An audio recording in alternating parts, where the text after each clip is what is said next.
So this is the beginning of the Egypt level.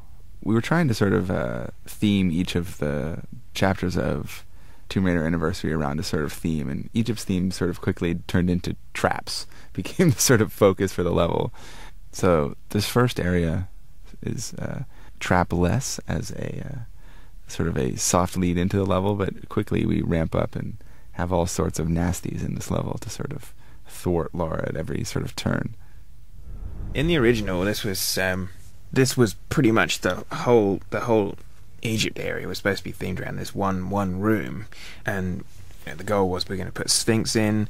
There's going to be a huge door at one side that's going to lead into the sanctuary of the Skion, where you're going to pick up the Skion, and that's going to be that. But I remember being slightly disappointed by the size of the Sphinx in the original one, and that shaped the later level to come. That's right. When we were remaking it, we sort of went and looked at the original, and it was sort of, as Toby was saying, they tried to cram a bunch of stuff in there, like, the obelisk and the Sphinx and this giant door. So when we were remaking it, we wanted to sort of add some symmetry to the room and a little bit of balance to it, so it didn't seem such like an architectural hodgepodge. So we duplicated the Sphinx and put one on the other side and sort of aligned the room along a central axis, sort of anchored by that big pillar in the middle. So I think it sort of gives the room a little bit more believability while keeping sort of all the thematic and sort of important elements in there. This room, literally in the original, I think was just sort of 4 blocks or something along each wall that you had to really, really imagine hard was supposed to be statues, kneeling statues, because obviously based on the old Karnak pharaohs, and it's really good to see that actually you can now be able to do justice to the concept of having these sitting chaps around the room. Yeah, we really liked the idea of the statues moving very early on, so that sort of became the theme of how we wanted to recreate this room, was put the statues in but then make them move about. That's the theme of this whole Egypt level, isn't it? You guys went move crazy. It's good.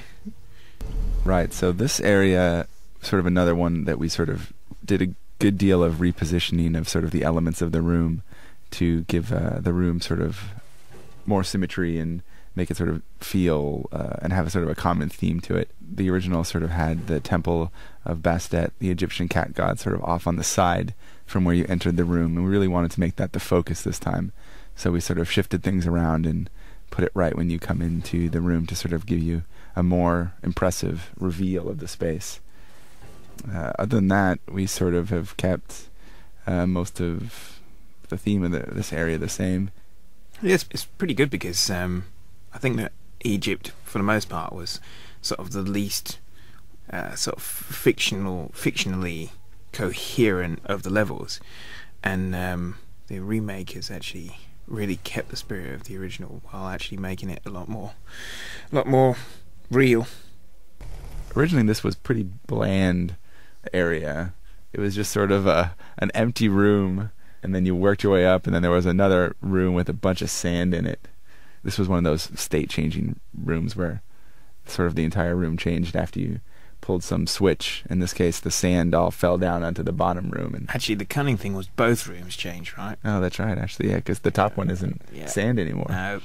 That's right, so this was, then you would do that and hop out once the sand had fallen through. So we liked the idea, but we wanted to sort of spice it up a little bit. So we created this scarab puzzle here to sort of just provide a little bit more visual interest to the room and a little bit more challenge. In the original game, the idea of this room was basically to you come into a room and there's these six blocks and you can pull them out, and it's basically either a reward or a punishment. And actually they were all punishments apart from one, which was the thing you were here to grab. And I kind of thought that was just it's I don't know, it seemed like a fun sort of little thing to do, but at the end of the day, once someone's died a couple of times, or once someone reads anywhere, which one is the right one to pull out, then there's no real puzzle to it. So obviously, you guys did something different this time. Yeah, we sort of wanted to... We kept the blocks and the sort of little side rooms off of it as a key to exiting the room, but we sort of added a combination lock type thing to the door.